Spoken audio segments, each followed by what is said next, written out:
So I'm back again with another NBA player comparison video.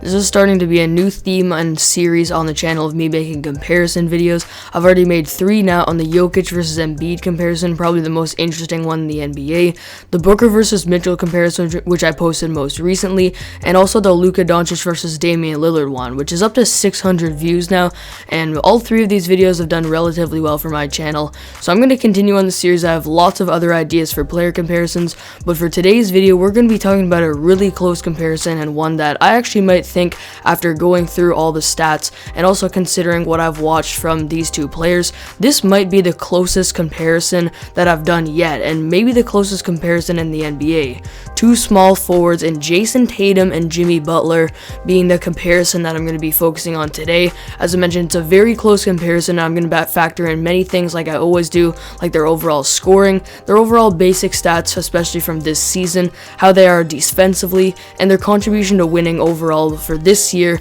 on their teams. So let's get started. Now, if you're new to the channel, before we get started here, make sure you subscribe so you don't miss out on any new videos, and now let's get started with the comparison. So as always with my comparisons, I'm going to start off by talking about these players' overall offensive games, and really just overall how well they play on the offensive end of the floor for this season, and looking at some stats. So when we look at Jayson Tatum, I really think that Tatum is one of the better scorers in the NBA, and possibly a top 10 scorer overall. His playstyle is really interesting, and he's really fun to watch on the offensive end of the floor, especially with his overall scoring and how he's a very smooth scorer, can definitely score in all 3 levels on the court. He can score definitely a lot at the rim, in the mid-range, and certainly from 3, and you can easily classify Tatum as a 3-level scorer. He has a great post game as well, also shoots a lot of fadeaways from the post and turnaround jump shots, and you can really tell that Jayson Tatum modeled his scoring game after Kobe, and since Jayson Tatum does it as a really high level as well, it's really fun to watch to see a player kind of with Kobe's playstyle go out there and do a really good job scoring the basketball from all 3 levels. And as I mentioned, he also has a really good post game, and he's really added in that fadeaway to his game as well. And this season he's averaging a career high 26 points per game, which ranks 12th in the league right now. And as I mentioned, I really think he's one of the better scorers in the NBA. His shooting splits this season are looking like 45% from the field, which is slightly under average, but you can definitely understand that because of his playstyle. He's shooting 38% from 3, which is definitely impressive considering he shoots a lot of pull-ups off pick and rolls, tough shots from 3, and also a lot of step backs. And I truly think Tatum is one of the best shooters in the league, and we definitely can't say that about Jimmy Butler. So we definitely have to factor that in, especially in today's NBA where 3-point shooting is very essential for players, especially like small forwards. And I just think Tatum is a really good overall shooter, and he takes a lot of shots from 3, as I mentioned, tough shots, and shoots overall 38% from 3 this season, and he's also shooting 87% from the line. So if he could get that field goal percentage up, he'd almost be looking at a 50-40-90 season as a small forward, and we do have to factor that into this debate, of course, how efficient of a scorer he is overall compared to Jimmy Butler. Now when we look at things like Tatum's effective field goal percentage, it's at 52.5% for this season, which isn't that high for him. And like I mentioned, with that and his overall field goal percentage as well, it does have to tie into his play style as well, but we do have to factor in that he's not that efficient of a scorer, and also is shooting 57% true shooting this year, which also isn't that great. But like I mentioned, his play style does factor into this, and he's truly one of the best shooters in the league, and overall one of the better scorers in the league. When it comes to playmaking for Tatum, he's pretty much average for his position, averaging around 4.5 assists per game this season, and around a 20% assist percentage. He also has great gravity out there on the floor, and his Celtics team has been a little bit disappointing this season. He does make a lot of passes out there that don't result in buckets, and as I mentioned, has great gravity out there on the court. Overall pretty average court vision, and overall just average playmaking for his position, and he's averaging about 7.5 rebounds per game this season as well. Both him and Jimmy Butler are 2 of the better rebounding non-centers in the NBA, and it's pretty important to factor that in as well. Both of them are pretty good rebounders, and overall, Tatum's impact on the offensive end of the floor is very good, and I've been very impressed, especially with his scoring this season, as I mentioned, and how he's really had to lead this Boston Celtics team, and overall has a 3.8 offensive box plus minus. For those of you that watch my channel, you know I don't often like to use advanced stats in debates like this, but offensive blocks plus minus and overall box plus minus in general is a pretty accurate stat, and both Tatum and Butler are really high on the offensive end of the floor in this stat, and they really have a great overall impact. Overall for Tatum, he's one of the better scorers in the league and one of the better overall offensive players, and I've been really impressed with him this season, and I could classify him as a top 10 offensive player. So moving on to Jimmy Butler and talking about his offensive game this season, and something that stands out about Jimmy Butler a lot is how he's one of the most clutch players in the NBA, and he always ups his game in the playoffs, and we especially have to remember last season how he absolutely dominated the playoffs. And ultimately, you guys know, if you watch my channel, I always say that I make my final decisions with comparisons and rankings at the end of the season after we see how the playoffs have played out. But as of right now, I'm going to be using Jimmy Butler's stats for this season, and he's been really impressive this season. I've always found Jimmy just slightly overrated just because how he's never really been that efficient of a scorer, and people often don't pay attention to how he's really not that good of an overall scorer, and he's consistently had one of the worst effective field goal percentages in the NBA for a while now, but he's picked that up a little bit this season, averaging 21 points per game as he usually does, shooting 49% from the field, which is a lot higher than Tatum's and very impressive for a guy with his play style. He shoots a lot of mid-range shots, and he also shoots a lot of shots at the rim and in the post. He doesn't have that 3-level scoring game like Tatum does, and Jimmy Butler is only shooting 22% from 3 this season. He's never really been that good of a 3-point shooter, and we obviously have to factor that in as well, but his field goal percentage is sitting at 49% right now, shooting 86% from the free throw line, equal to Tatum there,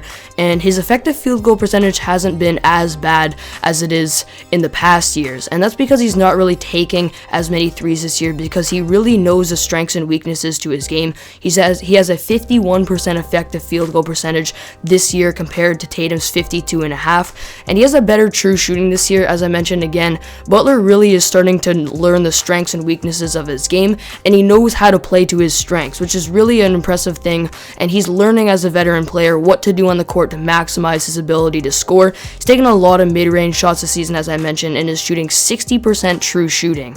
So overall, when it comes to scoring, Tatum definitely is the better scorer, but Butler is improving. As I mentioned, he knows the strengths and weaknesses to his game, and it's very impressive. When we look at Jimmy Butler's playmaking as well, he's averaging a career high in assists this year at 7.5 assists per game, along with an overall 4.5 offensive box plus minus. Him and Tatum are pretty equal there with their overall impact on the offensive end of the floor, and as I mentioned, he's also, just like Tatum, one of the better rebounding non-centers in the NBA, averaging around 7 rebounds per game. So overall, offensively, Tatum is a little bit better of an offensive player in my opinion. We do have to factor in Butler's playmaking ability as well, his ability to pass the ball, averaging around 8 assists, better than Tatum there. And when it comes to shooting, Tatum's obviously the much better shooter and a little bit of a better overall scorer, so that's where we stand when it comes to offense. So shifting our focus to the defensive side of the game now, and how both of these guys are playing defensively, especially this season. Looking at Jayson Tatum, who personally I think is a slightly over-average defender, we look at a stat like defensive box plus minus, where Tatum this season is a minus 0.4, basically saying that he's around an average defender, and from what I've seen, I think he's slightly over-average defender. I think Tatum's pretty underrated on the defensive end of the floor. He's very versatile, can pretty much defend any position 1 through 4, does a pretty good job of defending on ball, protecting against drives, over-helping sometimes when he's playing off the wing. He's turning into a more aware defensive player, especially off ball, than most of the players his age are, and overall I think he's a pretty good defender and slightly over average on the defensive end of the floor. But his defensive game doesn't compare to Jimmy Butler, who is one of the better defenders in the league, has previously made an all-defensive team, and is still really that all-defensive type of player. He's still one of the best in the NBA at getting steals and deflections, leading the league last season in steals with around 2, and is up there this season as well with around 1.5. He's one of the best clampers and on-ball defenders that we've seen in a while, does a great job of defending the perimeter as well, and overall is constantly flirting with being an all-defensive team player. And both of these guys are pretty good defenders. Butler's the better defender, and Tatum's around, probably for me, as I mentioned, slightly over average. average. So this is another main component that we have to factor into the debate. The last thing I always factor into debates here is the contribution to winning from both of these players. We look at a stat like box plus minus and the overall box plus minus, where Tatum has a 3.4 this season to Butler's 7.4, and Jimmy Butler has always really been a main winning player, and we look at last season leading his team all the way to the NBA Finals, and also Tatum having experience of winning at a very young age as well, making the conference finals last season. For this season, both of their teams are pretty much underperforming. I look at Jimmy Butler as a guy who missed a lot of games, and because of that his team suffered, but still overall both of them, as I'm recording this video, have their teams sitting at a record of 32-29, both of them sitting right there, the 6 and 7 seeds in the Eastern Conference. And overall, Butler is a little bit more of a winning player. We look at things like win shares, he's a little bit higher there as well, and his box plus minus, and record this season shows that they're pretty much equal. And overall, for what I've seen from these players and how they contribute to winning, they're pretty much equal, with Butler being a little bit more of a winning player because of things that we've looked like, especially like his playmaking as well, averaging more assists this season than Jayson Tatum, being a little bit of a better passer.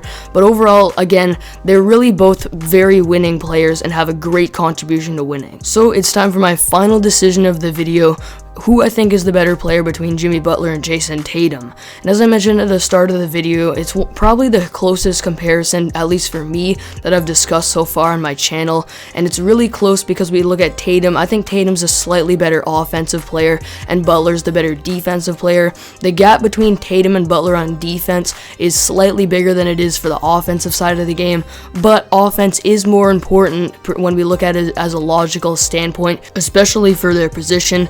If they were centers, it might be a different story. You could value defense a little bit more. We definitely do value it, but offense is a little bit more important, and Jimmy Butler is technically a little bit more of a winning player. And ultimately, again, I am going to make my final decision when it comes to playoff time, and if Jimmy Butler has another insane playoff run and Jayson Tatum doesn't take a huge step up, I will give it to Jimmy Butler. But as for now, I'm going to give a very, very slight edge to Jayson Tatum as a slightly better player than Jimmy Butler. And if I had to pinpoint one thing, it'd probably be the main component of his scoring, and also how he's the much better shooter, shooting 38% to Jimmy Butler's 22%. And because Jimmy isn't taking that many, it doesn't factor in as much as you might think, but you do have to have a three-point shot in today's NBA to succeed at a very high level when it comes to scoring, and Tatum does. And from what I've seen as well, just watching him score the ball and how purely he's one of the best pure scorers in the NBA, ranks 12th this season in points per game, and really overall on the offensive end of the floor is one of the best scorers in the game. I'm going to give a really slight edge to Jayson Tatum in this debate, but again, it's very close. We have to make our final decision at the end of the season. Butler's defense makes it extremely close. Tatum does hold his own on defense as well. There's tons and tons of things you have to factor into the debate, but because of Tatum's shooting mainly and how he's the better overall scorer, I'm giving him a slight edge. So there you have it. That is the end of today's video. I'm giving a slight edge to Jayson Tatum over Jimmy Butler in this very close debate. Today's video was a little bit longer for my comparison videos, especially because this one's probably the closest I've discussed yet, but this is my conclusion of the video. I'm taking Jayson Tatum in this debate as of right now. As for you guys, comment down below who you think is the better player between Jayson Tatum and Jimmy Butler, and why you think that is. Also, be sure to check out my other comparison videos that I've made on the channel. I'll link the playlist to those videos down below in the description, and you'll see them at the end screen as well, so be sure to check those out. If you're new to the channel, be sure to subscribe, as I mentioned, so you don't miss out on any of my new NBA videos, and I'll see you all in the next video.